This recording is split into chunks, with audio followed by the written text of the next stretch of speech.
In this exciting episode of the Perry Pod, we get two fairly happy marriages. Unfortunately, Perry's world is too corrupt to keep those two marriages intact. It's Season 1, Episode 32 of Perry Mason, The Case of the Substitute Face.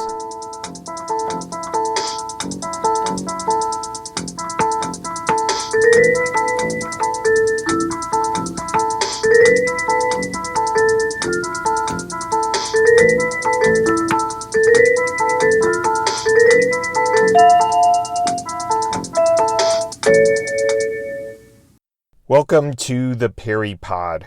I'm your humble host, Jonathan Searcy, and my purpose here is pretty simple: provide an audio companion to the greatest legal drama in television history, Perry Mason. I plan to do a pod for every episode of the television series, and as time permits, I'll look at some of those made-for-TV movies too. I'll be working through the series in the order in which the episodes were aired. Each episode, I'll give a brief refresher on the plot, and if the episode was based on a novel, I'll compare the book with its television adaptation. Next, I'll list some key pieces of trivia, as well as tackle the episode's main theme. We'll feature a Perry proverb, a moment of wisdom from the man himself, and then we'll finish with a post-case water cooler, where just like Perry, Della, and Paul, we can rehash the ins and outs of their adventures. But first, to the law library!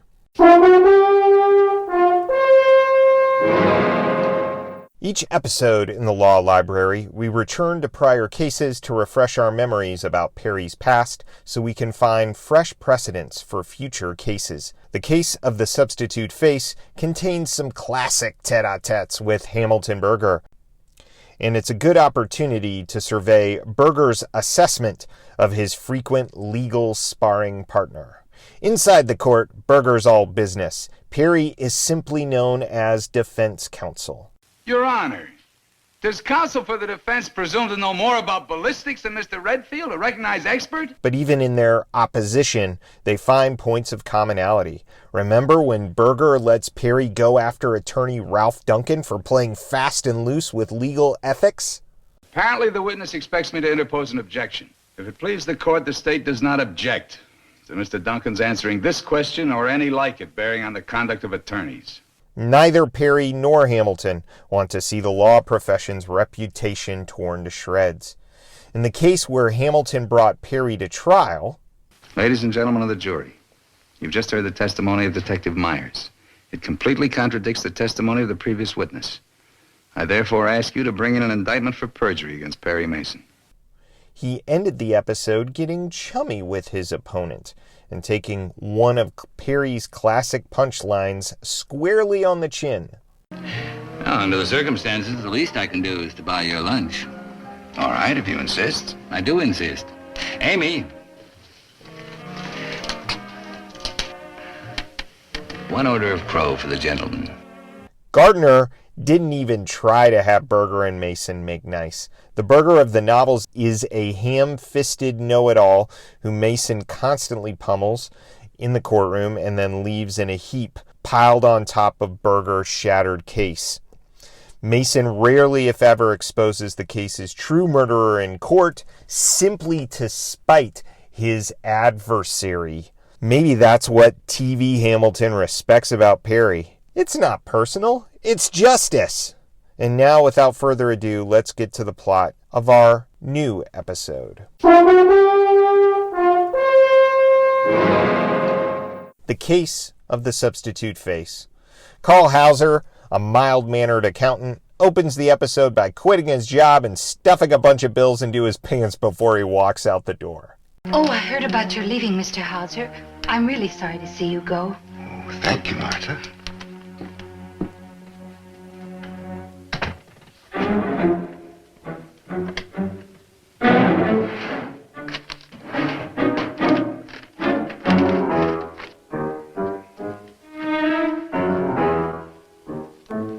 We're naturally suspicious, but for the wrong reasons. Carl, we learn, did not steal the money. Rather, the $100,000 came from a criminal named Morgan Shreves, who bribed Hauser to get him off when he was on a jury deciding Shreves' fate. Hauser quits his job and has left on a final vacation cruise with his wife and daughter before planning to skip out entirely with Shreves and his gang. Fortunately, Perry and Della are on the same cruise. All I can say is I'm for more contested wills as long as they're contested in British Columbia. I'll bear that in mind the next time I want you to act as a witness. Do that. Are you sorry I talked you into coming back this way instead of flying? Can you keep a secret? You had the same idea. So is Morgan Shreves and his entourage, a beautiful nurse named Evelyn Whiting, as well as her patient, alternately referred to as Alan Whiting. Mr. Mason, I hate to impose, but my nephew collects autographs, and, well, I wondered if you Of course. What's his name? Alan Whiting. Or Roger B. Cartman. Evelyn Whiting's address on the passenger list was a complete phony, but this is where the ambulance brought her and that guy in the wheelchair. I haven't been able to get a line on her patient, Roger P. Cartman, either, here or Vancouver. On board as well is a balding, boorish real estate type from Los Angeles. That was 18 years ago when I first moved to Los Angeles. Well, I can see why you're so fond of it, Mr. Carter. Fond of it? Why, I'm a whole Chamber of Commerce all rolled into one. Well, Hauser ends up overboard, and his wife, who had called Perry in to investigate Carl's mysterious cash influx, winds up charged with the crime. The episode's title concerns a photograph. When Perry first enters the Hauser's cabin, he sees a picture of Mrs. Hauser and her daughter, and when he re-enters the cabin after Carl's disappearance, he finds a picture of Carl in its place. What happened to the picture of you and your daughter? I don't know. It was here this afternoon. I don't understand. Carl wouldn't have... Perry tells Paul at the episode's close that this was the key piece of evidence in convincing him that Carl left the boat alive and was murdered later. Paul then appropriately dubs the case, well, let him tell you. He certainly wouldn't have substituted the picture if he thought he was going to be murdered. Ergo, he planned to disappear and wanted a remembrance of his family. Case of the substitute face. This is the first time I can remember a character overtly saying the episode's title in the case. It's the only obvious thing about the episode. It feels a bit off to say this was the key evidence that helped crack the case, since it was some handy-dandy fingerprint work that really helped crack the case in court. Hamilton Berger trots out an expert witness who can testify to the fingerprints of Carl Hauser and Roger B. Cartman. What comes as a shock to the fingerprint expert is Perry's realization that the fingerprints of Hauser and Roger B. Cartman are the same. These two are both prints of the right index finger of the man we assume is Roger B. Cartman. I see. Mr. Walsh, do you happen to have a pencil? Yes, sir. Well, would you put a cross on those two photographs so there would be no mistake? Thank you. Now, Mr. Walsh, would you kindly explain to the court how you happen to identify as a fingerprint of Roger B. Cartman one belonging to Carl Hauser? This doesn't lead to a confession, but it does lead to Evelyn Whiting asking for help and then getting it in the form of her husband, the boorish real estate mogul, who then rats on Morgan Shreves. Darling, please. It's all right, Evelyn. Don't worry. You want Morgan Shreves? Well, here he is. The 1938 novel on which the episode was based has some differences that are worth noting. First, there's a different substitute face. Papa Carl Moore, in the novel, rather than Hauser, trades a photo of his daughter for a Hollywood starlet who she's a double for. The effect is the same. It alerts Perry to the fact that the dead man might be alive, but it also downplays the family angle of the television adaptation. Carl Moore is only a stepfather to his daughter in the novel. Second, Belle, the daughter, has a boyfriend who thinks she's loaded thanks to her stepdad's cash. His name is Roy. He gets a single mention in the show. If you'll all excuse me now, I must be running along. I'm meeting Roy. Third, it is Della in the novel, not Belle, who witnesses Mrs. Hauser on deck. This means Perry has to break his own secretary down on the stand. They make up, of course. Della tries to run out once she realizes she'll be called as a witness and realizes later that she should have just trusted Perry. Perry conversely finds out how much Della means to him. Fourth, the whole Whiting thing is less and more complicated. Whiting is married to Shreves, not Shreves' secretary, like in the show. Next, Whiting's connection with Carl Moore is a bit more complicated because it seems Moore once proposed to Whiting, and that's the hold Whiting has to get Moore to convince the jury that Shreves is innocent. Moore thinks Shreves actually is innocent. Now, let's get trivial, shall we?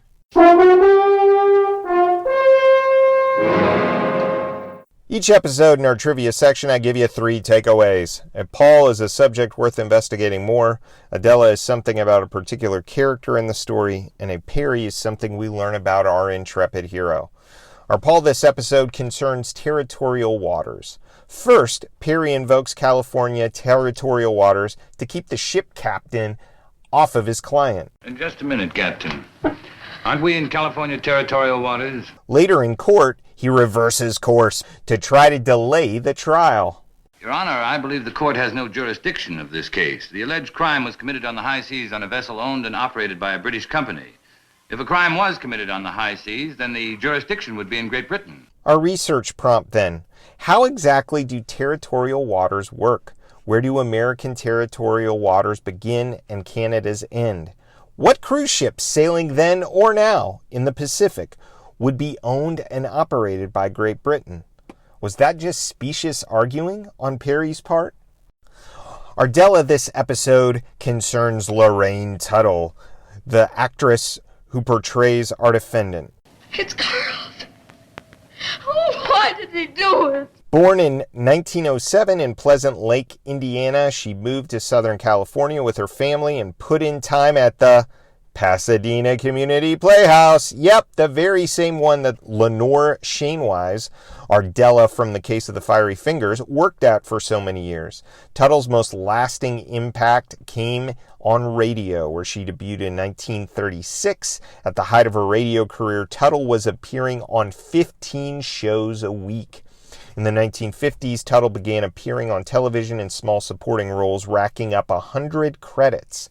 Between 1950 and 1986, you may remember her as the little old lady Barney Fife accuses of shoplifting in Season 4 of The Andy Griffith Show. Barney, what are you doing? I'm nabbing your shoplifter, that's what I'm doing. Shoplifter? Are you accusing me? Well, of all the nerve, how dare you? She was on Perry Mason 6 times over the show's 9-season run. And in 1960, Tuttle received 2 stars on the LA Walk of Fame, one for radio and one for TV. She still bears the nickname the First Lady of Radio. Our Perry this episode concerns the nature of Perry's legal work. The boorish real estate man wonders if Perry was working on a case in British Columbia because he hadn't seen anything about a body in the papers. And here's Perry's reply. Sorry to disillusion you, Mr. Carter, but my practice isn't entirely confined to murder cases. It's telling that Perry's explanation of his more humdrum legal work is interrupted with news about a dead body. Sure, TV's Perry may take cases that don't involve murder, but none of them make for good television. Our theme this episode is substitutes. This episode has tons of them. Yes, there's the swapped photos, of course. There's Perry's substitution of one argument about territorial waters for another. There's the substitution of Alan Whiting for Roger Cartman, Morgan Shreves for Carl Hauser. There's Perry trying to substitute one meaning of corpus delicti for another, although Berger's not having it. There's Mason substituting an explanation for what Laura Hauser saw for what she thought she saw. And there's a substitution of a fingerprint expert for Tragg, who is noticeably absent in this episode as a key cop witness. And of course, the prosecution has substituted a scapegoat for the real murderer. Thankfully, Perry's always substituting the real criminal for the falsely accused one. Now, it's time for a Perry proverb.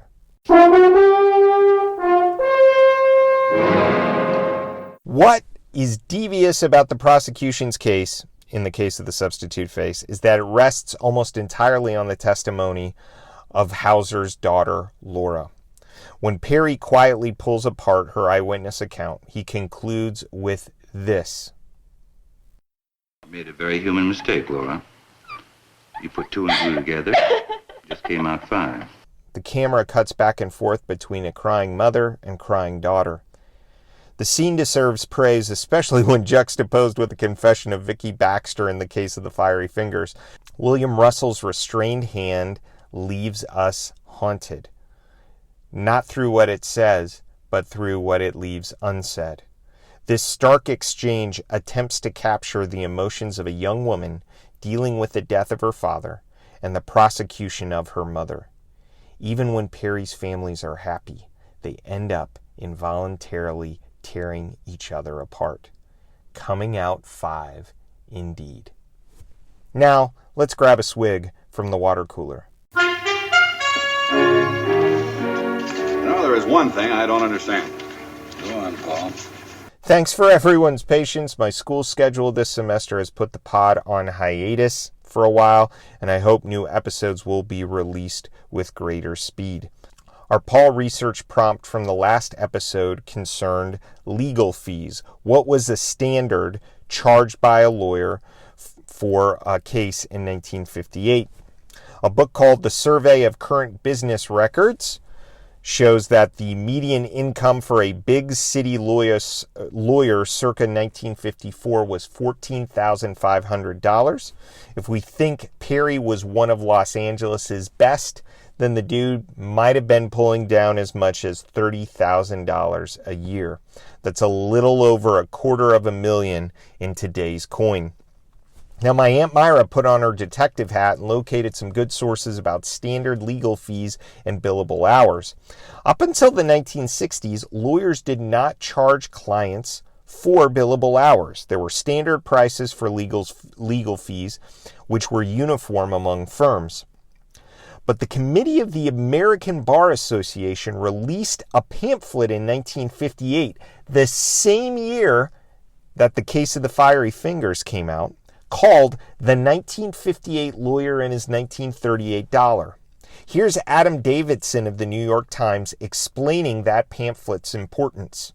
Quote, "The pamphlet suggested the industry should eschew fixed-rate fees and replicate the profitable efficiencies of mass production manufacturing. Factories sold widgets, the idea went, and so lawyers should sell their services in simple, easy-to-manage units. The American Bar Association suggested a unit of time, the hour, which would allow a well-run firm to oversee its staff productivity as mechanically as a conveyor belt managed its throughput. This led to generations of junior associates working through the night in hopes of making partner and abusing the next crop. It was adopted by countless other service professionals too, including accountants." End quote. That doesn't necessarily answer our question, but it does mean that if Nora May came to Perry in 1962, she might have been paying $5 per hour. Thanks so much for doing that work, Aunt Mai. As always, I'd love feedback about this particular episode or the podcast in general. Was there something about this episode you'd like to comment on or something that you'd like to correct? You can leave comments on the pod's website at theperrypod.libsyn.com or email me at theperrypod@gmail.com. You'll find those links in the show notes. All PerryPod episodes are now available via Spotify and YouTube as well as iTunes. Thanks so much for joining me on this pod journey. Next time, Perry starts naming guns and taking down names, and it turns out a used car salesman is one of the good guys? I guess it's to be expected in The Case of the Long-Legged Models. Join me, won't you? Until then, this is Jonathan Searcy saying, keep on walking that Park Avenue beat!